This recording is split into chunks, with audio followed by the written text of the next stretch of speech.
So, Russian President Vladimir Putin and American President Donald J. Trump have just concluded their meeting, and needless to say, this is one of the worst meetings I have ever seen, especially for Trump and for the American side, because honestly, for Putin it was fine. Putin wanted to, for Putin, doing this was a win in and of itself.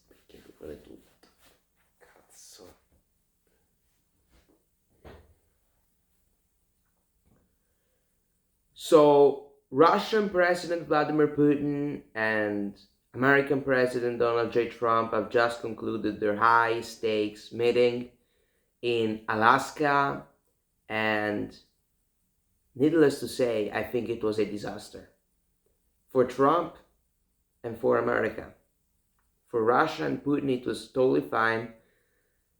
Being here was a win for the Russian president because obviously it was totally isolated, and both the United States and Europe, NATO, completely cut off any diplomatic tie and relationship and communication between the United States and Russia until Trump got in, and now Trump has basically restarted relationships between Russia and the United States, but he's got nothing in return for various reasons, which will go down.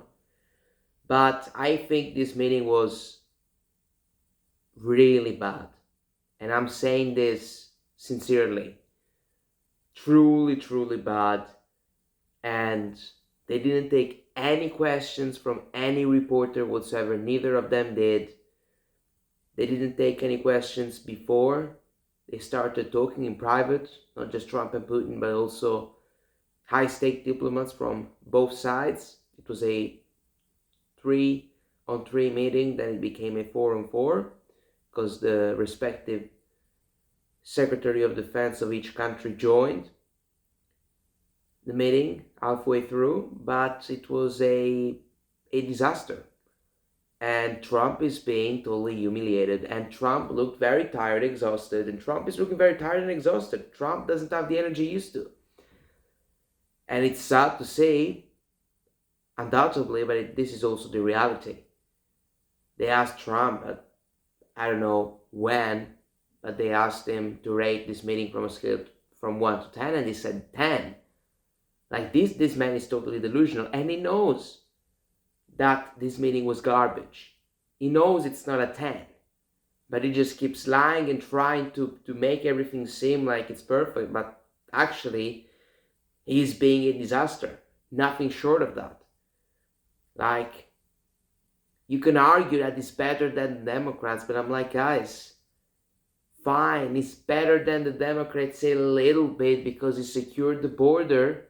At the same time, he's doing even worse than the Democrats in the Middle East with Israel.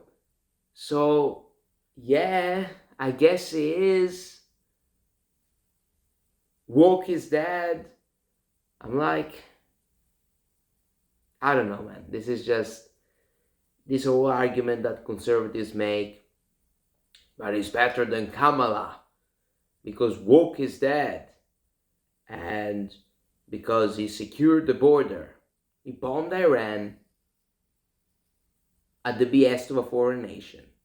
That's very bad, which I think possibly Harris would have done.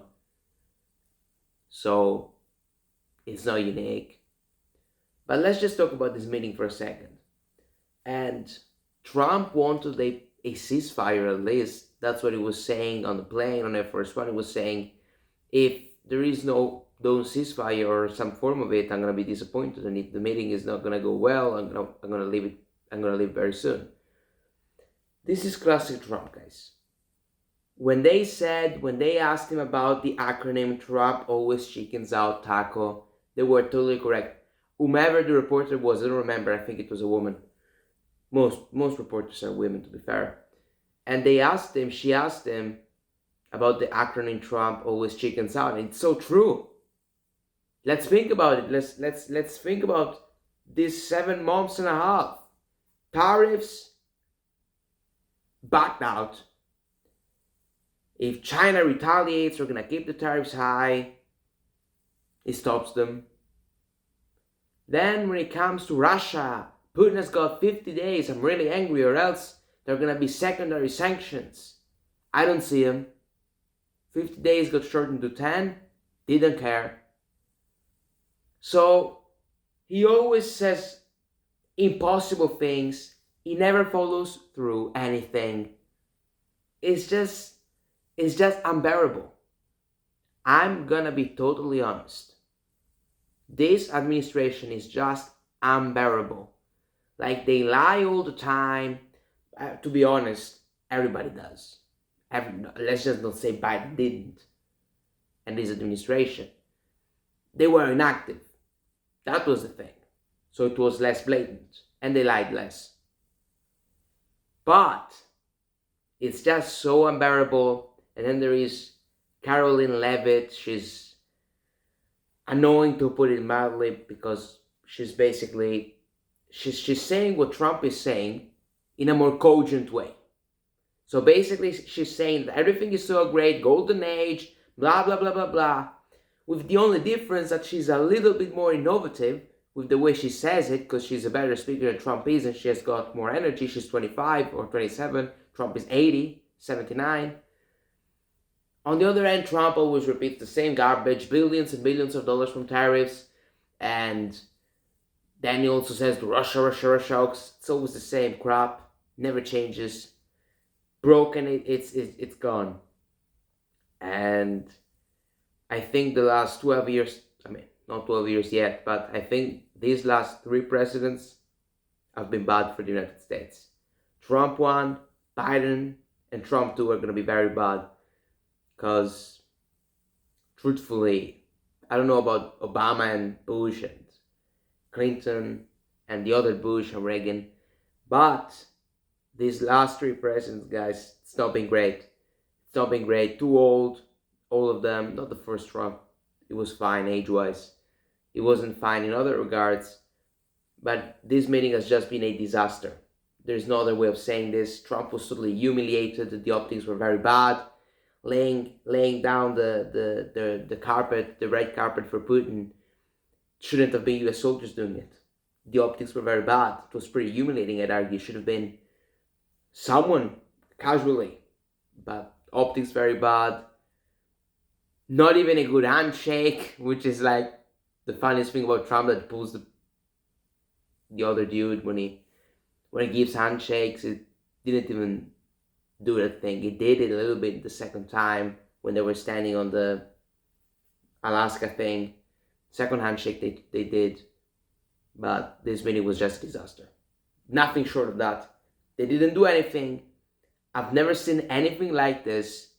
Didn't take a question. Putin invited him to Moscow, which is useless. Why would Trump ever go to Moscow? There's not going to be any peace soon. And guys, the fundamental problem here is the following. Russia is winning. Russia's doing fine. They're actually gaining momentum in this summer offensive. Ukraine is struggling. They're having a shortage of soldiers. Why would Putin ever stop? Doesn't make any sense. Because what does a ceasefire imply? That the momentum breaks and it's good for Ukraine and for NATO. And obviously, Putin is not going to agree to that. And neither would I if I were the the Russian president. Neither would anyone with a brain, obviously. So Trump is in this very bad position. And you can either try to convince NATO and Ukraine and tell Zelensky, listen, this war is lost. There's no way. Give up the territories. Give up the eastern part of Ukraine. Let's just redo the Russian-Ukrainian border, and let's just leave it to that. It's going to be a neutral state, Ukraine. It can't be too close to NATO. And let's just do like this. Trump either does this, or he tries to intimidate Putin through economic pressure, or through military pressure or military escalation. There's no other way around. So either tries to convince Zelensky and NATO and the other members of NATO to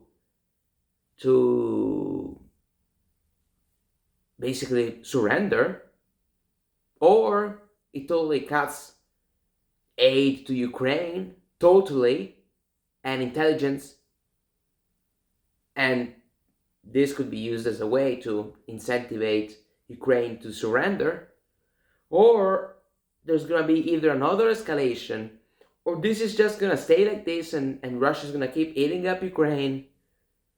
And the thing is this conflict has been stagnant for 3 years. It's been the same 20%, 19%, 21%, has not changed much, of Ukrainian territory occupied by Russia. So this clearly highlights that if we keep going like this, Ukraine can't gain back territory. They can't. They're not capable of. They're not doing it. They're not able to. It's been proven beyond any doubt whatsoever. So Ukraine either surrenders and Russia takes eastern Ukraine and Crimea, or another escalation, or secondary sanction, trying to destroy them economically. But Trump is never going to do that, because that would be bad for the US economy. Because secondary sanction means 100%, 150% tariff on China and India, and they're trying to negotiate major deals with both of these countries, and it's not working so well so far. I think they will get a trade deal by the end of the year, probably, but it's not being phenomenal, undoubtedly. So Trump can do this. He can really follow through this and try to discourage China and India to buy Russian oil and try to hurt Russia and put more sanctions. So that could be a way, but the problem is that it's going to be bad for the US economy and for the economy of the world, truthfully. Because there's going to be less oil flow, prices will go up, US economy will be hurt, Trump will be hurt in the polls and he's going to lose the midterms even more than he is now. He's not going to do that. And he shouldn't, probably. It's not the best thing to do. So Trump is dropped. He doesn't have the cards. He doesn't have any leverage on Russia. What's he gonna do? Nuke them? Or shoot Moscow and St. Petersburg? Is that what's gonna happen? Really? It's not gonna happen.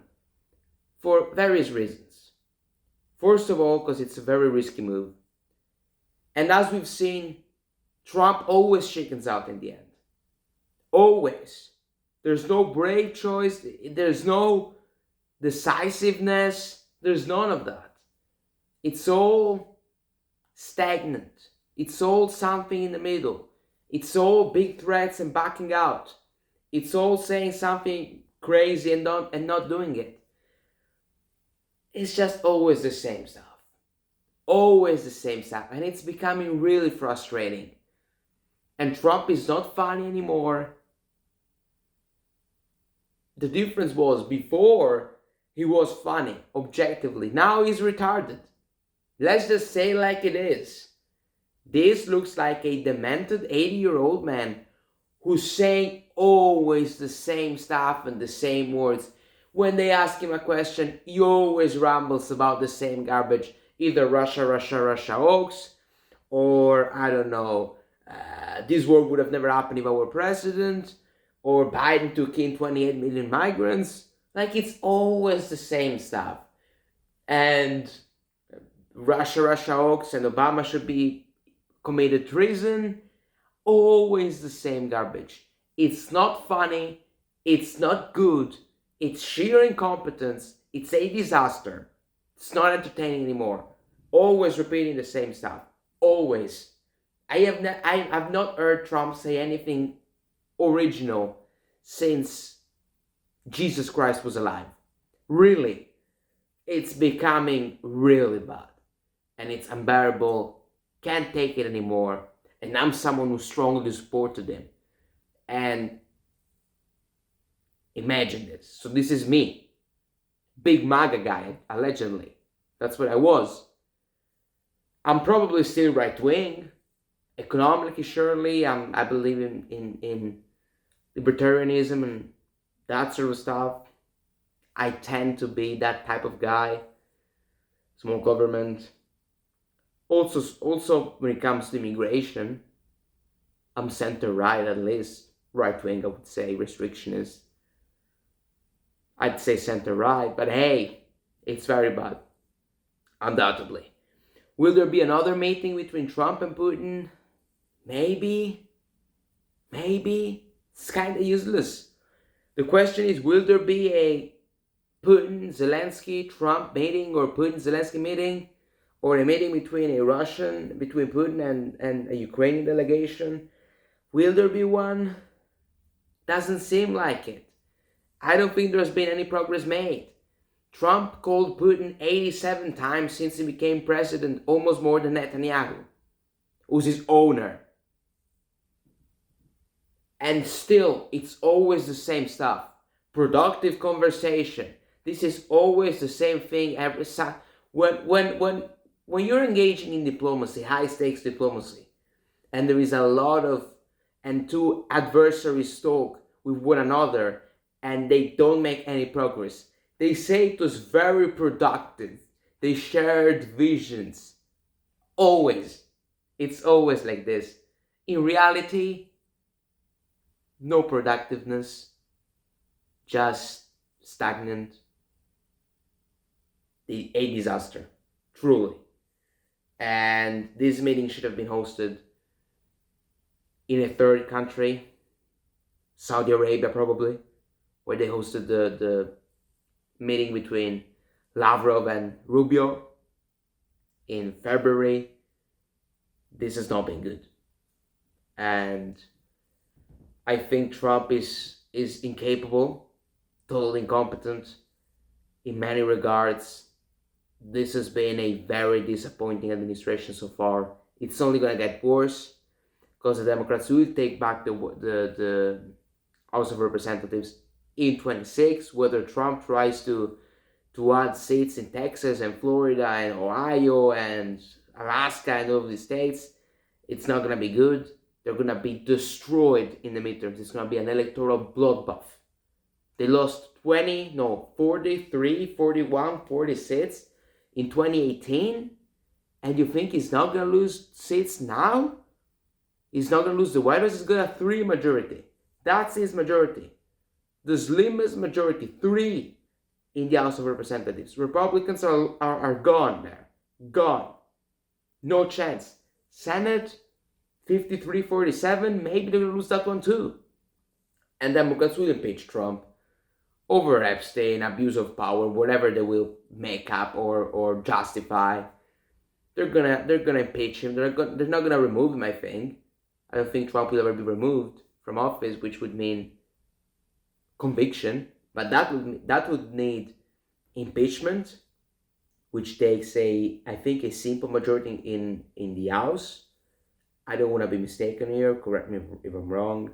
I think it takes a simple majority in the House to impeach the president, and it takes a 2/3 of the Senate, so 67 votes to convict a president and remove him from office immediately and get the VP in. And then I don't know if the VP chooses if the newly elected president who was the VP chooses the VP himself, or if it's the speaker perhaps, or the Secretary of State. I don't know. But that's how the process works. And this is it. Very bad meeting. Stay tuned because there's going to be interesting developments in the next few days pertaining to a collaboration I will do. I'm just going to say this. Thank you very much and see you soon. Bye-bye.